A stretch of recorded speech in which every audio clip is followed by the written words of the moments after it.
أدركني أدركني أدركني.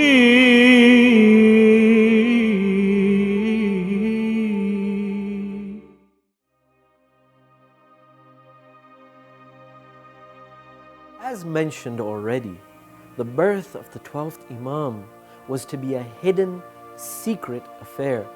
It was vital that the enemies of the Ahlul Bayt and the network of spies working for the Abbasid dynasty were to be kept in the dark about his coming. In a similar way, he lived his first few years before the passing of his father, hidden from the people. So it shouldn't be a surprise that many of the Imam's contemporary scholars and rulers, especially during the minor occultation, or the Ghaybat al-Sughra, were in fact unaware that Imam Hasan Askari alayhi salam had any children at all. But as time passed, the news of his birth and existence slowly spread amongst the wider society. We find a number of reports from the scholars of the Ahl Sunnah, as well as genealogists at the time, or the Nasab, who confirmed his birth.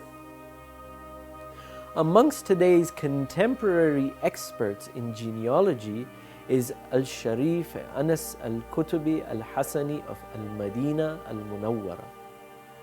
He writes in his book, Al-Usul fi Dhurriyat Al-Bid'at Wal-Batul, published in Medina, confirming that the Imam Hasan Askari had one child, a son by the name of Muhammad, who was 5 years old when his father passed away.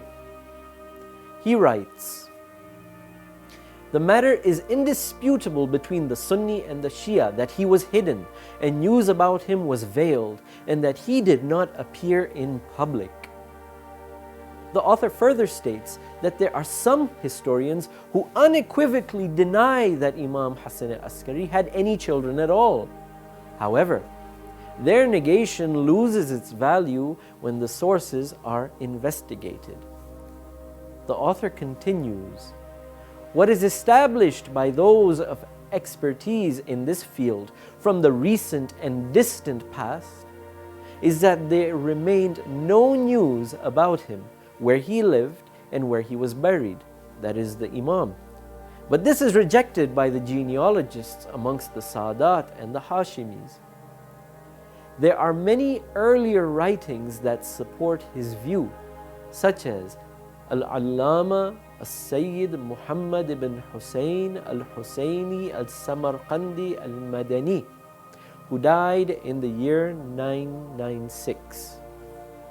In his book, Tuhfatul Talib, he confirms the birth of the Imam and distinguishes the fact of his birth from the specific beliefs of the Shia about his occultation and being the prophesied Mahdi.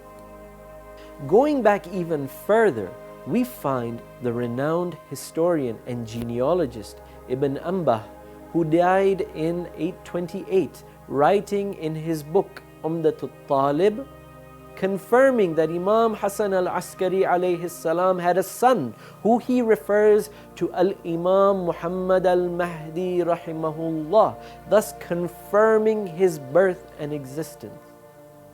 Going back even further, we read in Wafi bil Wafayat, an encyclopedic reference to all the great scholars, famous personalities of early Islam, written by As-Safadi, who died in 764, where he records an entry for Imam al-Askari alayhi salam, and within it he writes, "As for his son Muhammad, whom the Rafida, the rejectors, or the Shia call al-Hujjah and al-Khalaf, he was born in the year 258 or 256.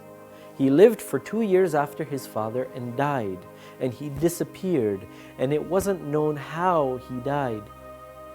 In essence, while the birth is an established fact, the supposed death remains mysterious.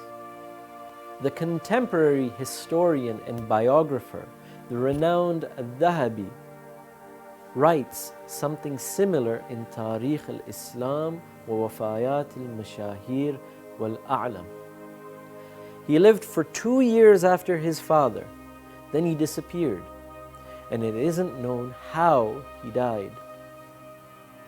We go back the century before, that is, the 7th century, and read the works of the likes of Ibn Khalikan in his book Wafayat al-A'yan, or Ibn al-Athir in his book Al-Kamil fi al-Tarikh, or Sibt ibn Jawzi in his book Tadhkirat al-Khawas, and we find them all confirming the birth of a son of Imam al-Hasan al-Askari, whom the Shia believe to be the 12th Imam. Yes, there will be those who negate his existence completely, but remember, there is a difference between claiming the birth didn't happen and saying that a child was born that later died, or that it is unclear what happened to him. What's more, those who claim the birth didn't happen often speak from a polemical, theological point of view, and not from a place of genealogy. Of course, there will still be those who have doubts, but as already mentioned, this was the intention of the secret birth, to protect the Imam from the Abbasids and the enemies of the Ahlul Bayt alayhimus salam. In a narration, Imam as-Sadiq alayhi salam said to his famous student and companion Zurara, "He is the one whose birth will be doubted. Some of them will say that his father died without children. Some of them will say that his father died whilst his mother was pregnant with him. And some will say that he was born 2 years before his father's death, and that he is al-Muntadhar."